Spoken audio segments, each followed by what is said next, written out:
निज घरे भाजा रोषे कर गटे खाइ होते भारी जे आंच होती दो चुप है को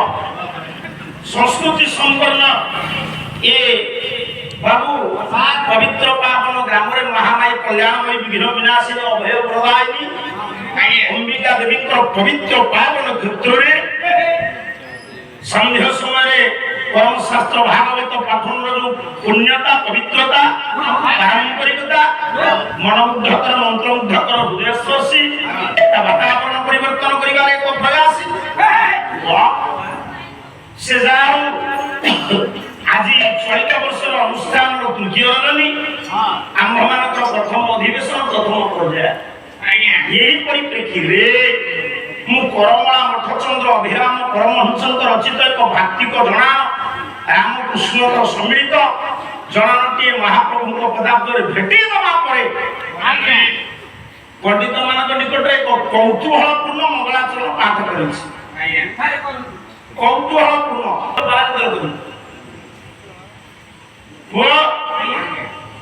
विधि पदार्थ जगदीश भूले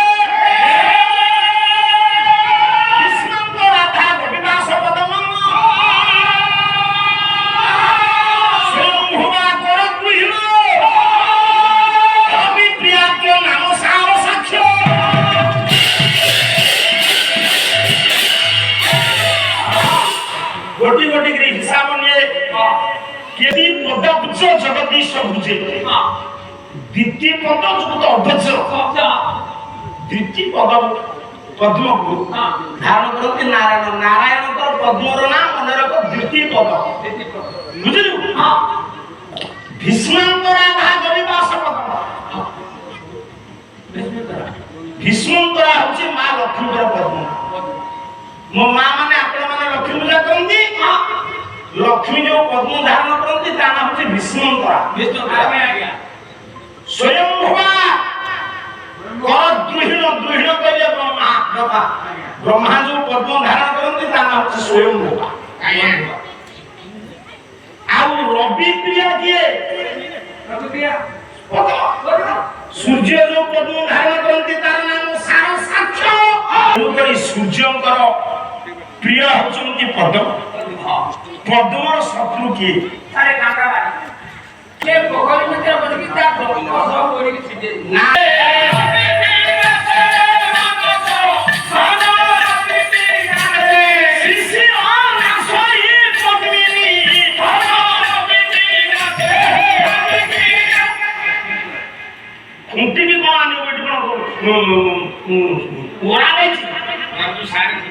ଯାହାର ଭୁଲ ହବ 30 ଟଙ୍କା କାଟିଦେବେ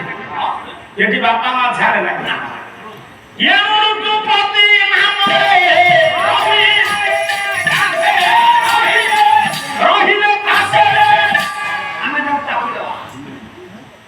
ଏଥିରେ ବାହାଦୁରୀ ନାହିଁ କେବଳ ସଙ୍ଗୀତ ଗାୟକ ଅନ୍ୟମନସ୍କ ହେବେ ନାହିଁ ବୋଲି ଇଏ ଗୋଟେ ପ୍ରୟାସ ଆପଣମାନେ ଯେତିକି ବସିଛନ୍ତି ଜ୍ଞାନୀ ଗୁଣୀ ବିବେକୀ ପଣ୍ଡିତ ମଣ୍ଡଳୀ ସମସ୍ତେ ଶୁଣନ୍ତୁ ଶିଶିର ନାଶଇ ପଦ୍ମିନୀ ଆପଣ ମାନଙ୍କର ଶିଶିର କି ହିମ କି କାକର ହଉଛି ପଦ୍ମର ଶତ୍ରୁ ହାତରୁ ପାନ ବିଡ଼ାଇ ଯେ ନାଗେନ୍ଦ୍ର ହାରାୟ ତ୍ରିଲୋଚନାୟ ଭସ୍ମାଙ୍ଗରାଗାୟ ମହେଶ୍ୱରାୟ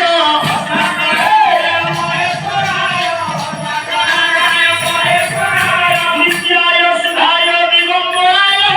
ତସ୍ମୈନକାରାୟ ନମଃ ଶିବାୟ ନାଗମାନଙ୍କ ଭିତରେ ଇନ୍ଦ୍ର ହେଲେ କିଏ ସେ କିଏ ଅନନ୍ତ ତାହେଲେ ଶିବ ପଞ୍ଚାକ୍ଷରରେ ଲେଖିଲେ ଶଙ୍କରାଚାର୍ଯ୍ୟ ଶିବ କଣ କରନ୍ତି ନା ଅନନ୍ତକୁ ପୁଣି ସେଇ ଶଙ୍କରାଚାର୍ଯ୍ୟ ଶିବ ଷଡ଼ାକ୍ଷରରେ ଆଉ ଗୋଟେ କଥା କହିଲେ ବାହନ ବୃଷଭ ଯସ୍ୟ ବାସୁକି କଣ୍ଠ ଭୂଷଣ ଆମେ ଶକ୍ତି ଧରମ ଦେବ ବାକାରାୟ ନମଃ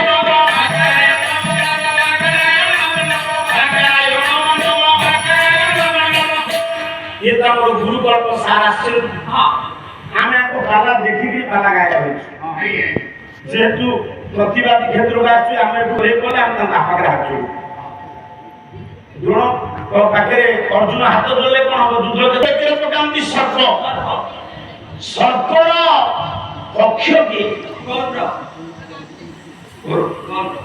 गरुड़ बा पूरे बसंती के भगवान नारायण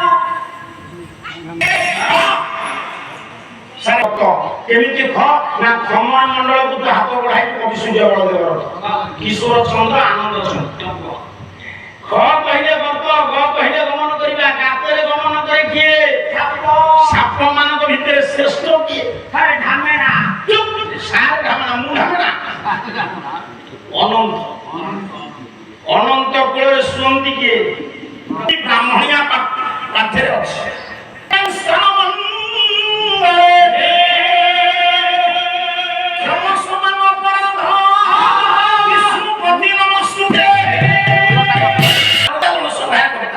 ये तीन जन तो चिंता लेखा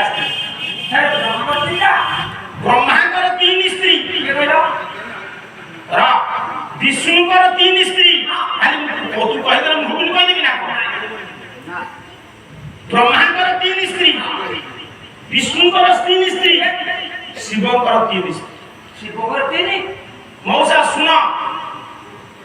ब्रह्मांकर तीन स्त्री विष्णुकर तीन स्त्री शिवकर तीन स्त्री ताले विष्णुकर तीन स्त्री किए ना वसुमती लक्ष्मी सरस्वती ब्रह्मांकर तीन स्त्री भागवत भागवत ग्रंथ जो पाठ करा कला सुरा सावित्री गायत्री हे सुरा सावित्री गायत्री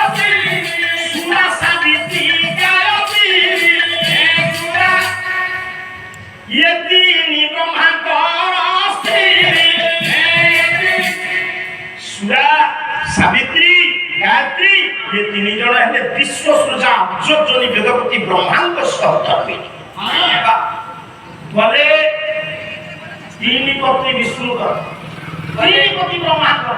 ଶିବଙ୍କର କେତେ ଶିବଙ୍କର ଆଜ୍ଞା ଦିଟା କିଏ କିଏ ସତୀ ପାର୍ବତୀ ସତୀ ଆଉ ପାର୍ବତୀ ସତୀ କିଏ ସତୀ କି ତିନି ନାହାନ୍ତି ନା ସେ ଜୋରନ୍ଦା ବାହାରିଛି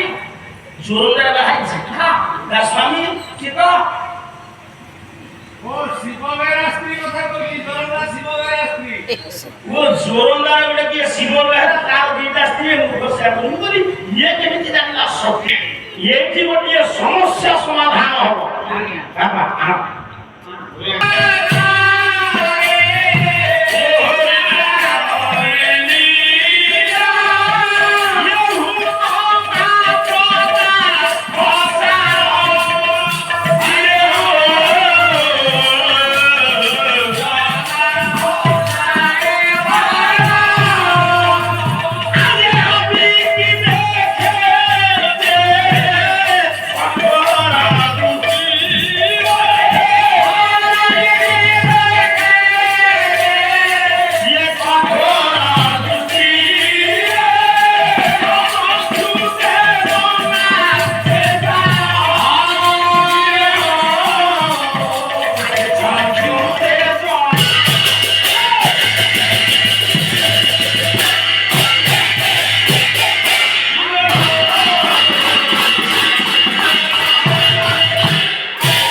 প্রচন্ড গ্রীষ্ম এ কাই কাই দুটো থাক আসলে কাইছি ତମେ କେତେ চুপ হইব চাহিব টিকে চাহিব মু আর চাহিব চাহিব এতে সময় যাଉଛି ମୋର 15 ମିନିଟ୍ ହବ ମୋ କହିବାର ତାତ୍ପର୍ଯ୍ୟ ସତୀ সতী শরীরকে নষ্ট করে দেলে শাস্ত্র କହିଛି শরীর যদি কেହି নষ্ট କରିଦିଏ সাত জন্ম যায় মনুষ্য জন্ম পাইব না এଠି যদি যজ্ঞ কুণ্ডু কুণ্ডাইলে সতী କରି ପଣ୍ଡିତେ ହିମବନ୍ତ ଘରେ ପାର୍ବତୀ ଭଇ ଜନ୍ମିଲେ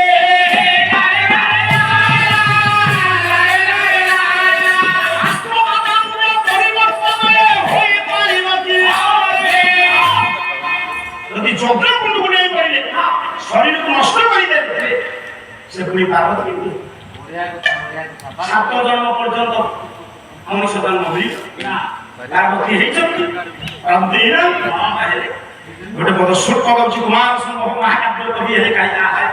କାଳିଆ ଅଥାବ ମାନେ ନ ପିତୁ ରାଜସ୍ୟ କନ୍ୟା ସତୀ ସତୀ ଜଗ ବିଶୁଷ୍ଟ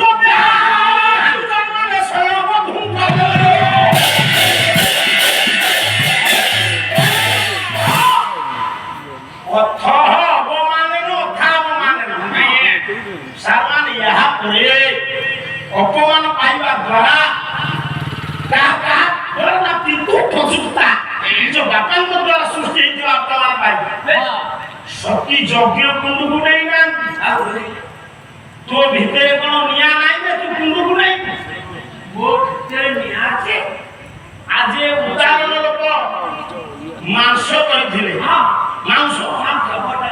ଏତେ ଇଂଲିଶ କହନା ଭାରି ଇଂଲିଶ କରି ମଟନ ଖାଇଦେଲୁ ସେ ହଜମ କେମିତି ହେଲା ଗ୍ୟାସ ବଟିକା ଦ୍ୱାରା ଗ୍ୟାସ ବଟିକା ଯାହାର ମାଣ୍ଡାକିରି ଧବ ସେ ଗ୍ୟାସ ବଟିକା ଖାଇବ ନା ତୋ ଭିତରେ ଗୋଟେ ନିଆଁ ଅଛି ସେଇ ଡାଇଜେସନ କଲା ଜଠରାଗ୍ନି ସେଇ ଜଠରାଗ୍ନି ମାଣ୍ଡା ଯାହାର ଥବ ସେ ଗ୍ୟାସ ବଟିକା ଖାଇବ ମନେ କର ତୋତେ ବାହା ହେଇଛୁ ଅଳ୍ପ ଦିନେ ତୋ ସ୍ତ୍ରୀ ମରିଗଲା ଇଏ ବାଳିଆ ମୁଁ ତାକୁ ଉଦାହରଣ ଦଉଛି ତମ ସ୍ତ୍ରୀ କହୁଛି ତମ ସ୍ତ୍ରୀ ମରିଯାଉନା ମୋ ସ୍ତ୍ରୀ ମରିଯିବ ତୁ ପୁଣି ତତେ ଖାଇବା ଦବ ଇଏ ତ ଉଦାହରଣ ଦିଆଯାଉଛି ମୁଁ ସତରେ ମାରୁନି ଆଉ ତୁ କହୁନୁ ଆଉ ତା ସ୍ତ୍ରୀ କହିବ ବୁଢାକୁ ବୟସ ହେଇଗଲା ବୁଢାକୁ 65 ହେଲାଣି ବୁଢା ଯେମିତି ଦେଖାଯାଉଛି ଟୋଟାଳିଆ ବୁଢାକୁ ଭାରି ଭୋକ ଠକ ନିମିତ ଅଲ୍ଟ୍ରାସାଉଣ୍ଡ କରିବା ତା ପେଟରେ କଣ ଅଛି ଖାଲି କଣ ହଉଛି ଖାଇବ ବୋଲି ହରିଶନ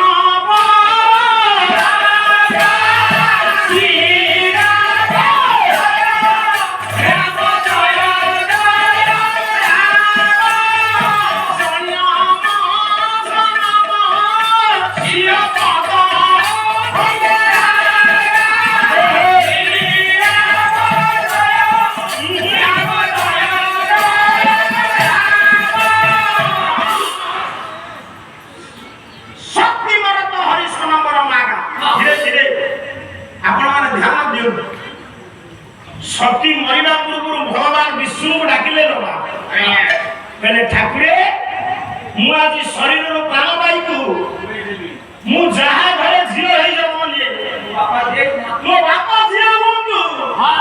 সেই অনন্য সুলভমূর্ত কালা পরিবেশন করি সমস্ত জ্ঞানীମାନଙ୍କୁ মন্ত্রমুগ্ধ করন্তু সর্বে বলন্ত আনন্দে গোটিଏ পଦ ଯାହା ଗାଇବା ଚଉଦ ଆଉ ପଦ ପୁରାଣ କଥା କହିବା